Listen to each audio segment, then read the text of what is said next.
Once upon a time, in a cozy little corner of the world, lived a mother pig with her 3 little sons.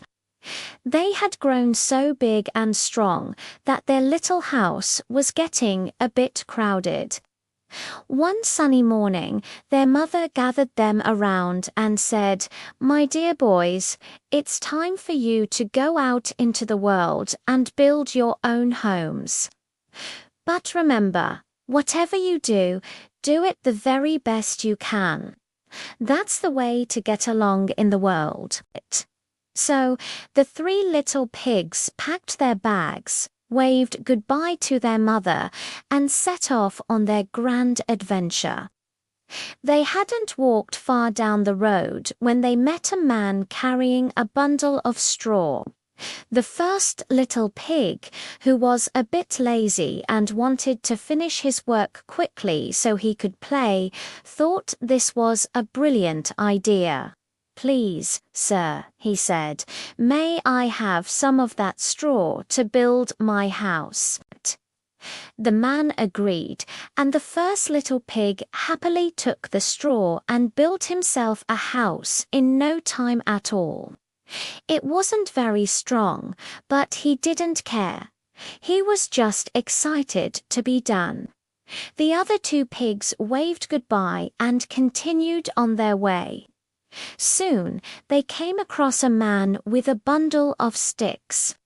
The second little pig, who was a little more thoughtful than his brother but still in a hurry, thought sticks looked much better than straw. "Excuse me," he said, "could I have some of those sticks to build my house?" The man kindly gave him the sticks.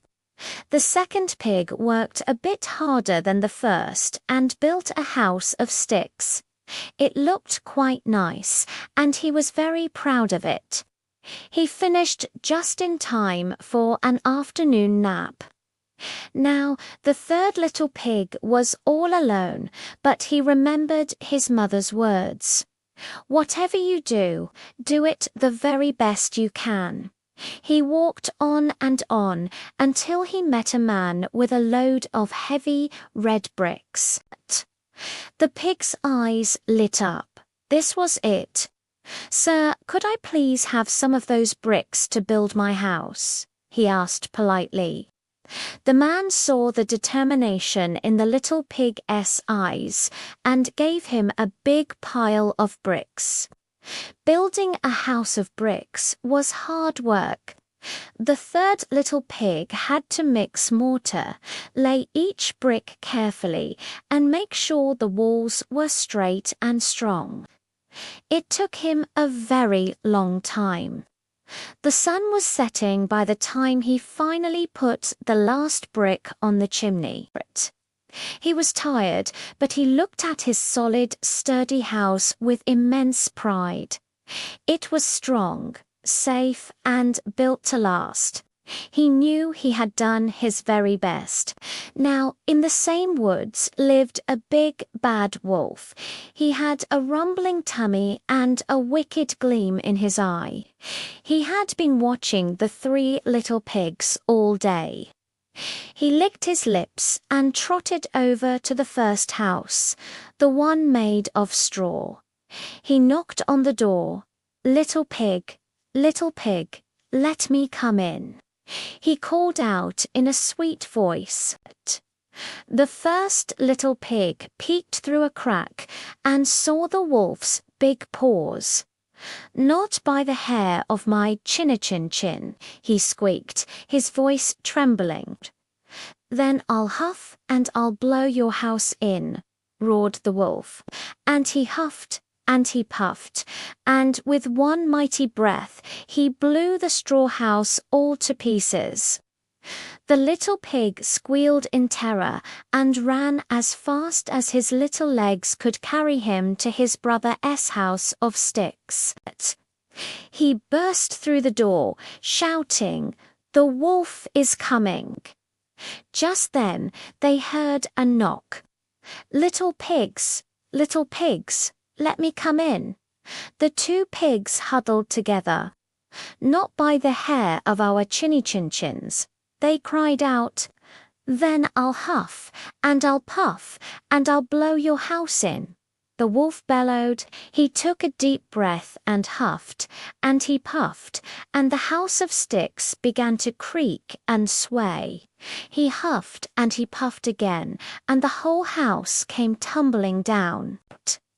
The two terrified pigs scrambled from the wreckage and raced towards their brother's house of bricks. They banged on the door. "Let us in! Let us in!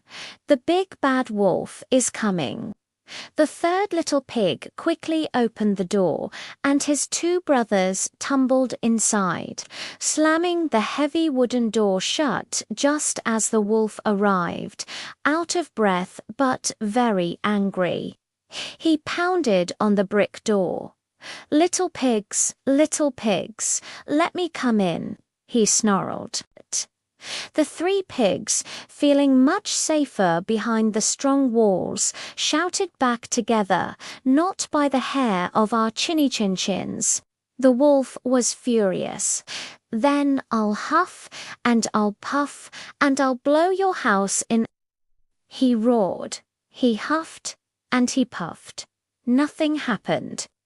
He huffed again, and he puffed with all his might, his face turning red. The brick house didn't even tremble. He tried again and again, huffing and puffing until he was completely out of breath, but the house stood as strong as a mountain. The wolf was exhausted and had to sit down to think. He couldn't blow the house down, so he had to be clever. He called out, "Little pig, I know where there is a nice field of turnips." The third pig, who was as clever as he was hard-working, replied, "Where?" "In Mr. Smith's field. If you'll be ready tomorrow morning, I will call for you, and we will go together." "Very well," said the pig.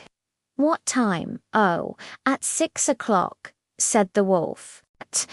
But the clever pig got up at 5 o'clock, went to the field, gathered the turnips, and was home eating his breakfast when the wolf knocked at 6. "Little pig, are you ready?" he called. The pig laughed. "Ready? I've already been and come back again. I'm having a lovely turnip breakfast." The wolf was enraged but hid his anger. He tried again. "Little pig, I know where there is a lovely apple tree." "Where?" asked the pig. "Down at Merry Garden," replied the wolf. "I will come for you at 5 o'clock tomorrow morning." The next morning, the pig was up at 4, hoping to get the apples and be back before the wolf came, but the tree was farther away, and he had to climb it. Just as he was climbing down, he saw the wolf coming. The pig was frightened, but he thought fast. He threw an apple as far as he could.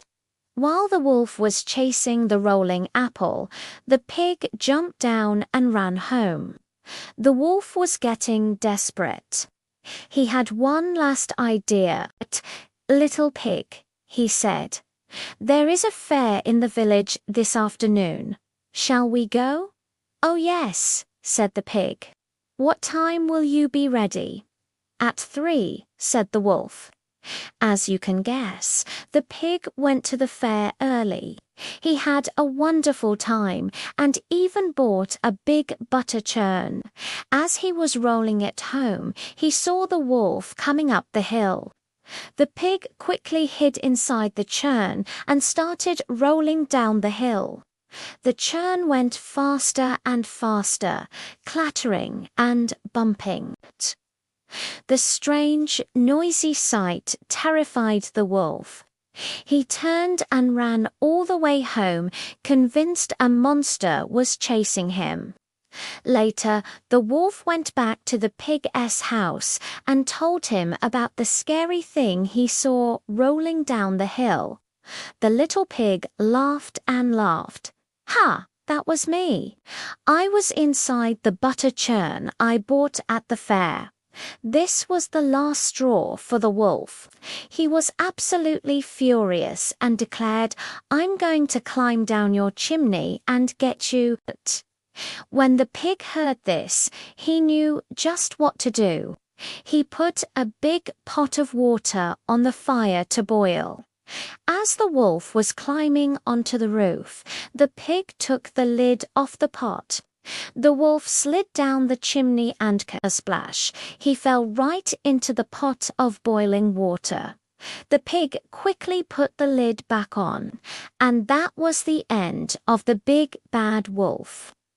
The first two little pigs learned a very important lesson that day. They saw that taking your time and doing your best work really does pay off. They moved in with their brother, and the three little pigs lived happily and safely ever after in the strong little house of bricks. Thanks so much for watching, and if you enjoyed the story, don't forget to like and subscribe for more.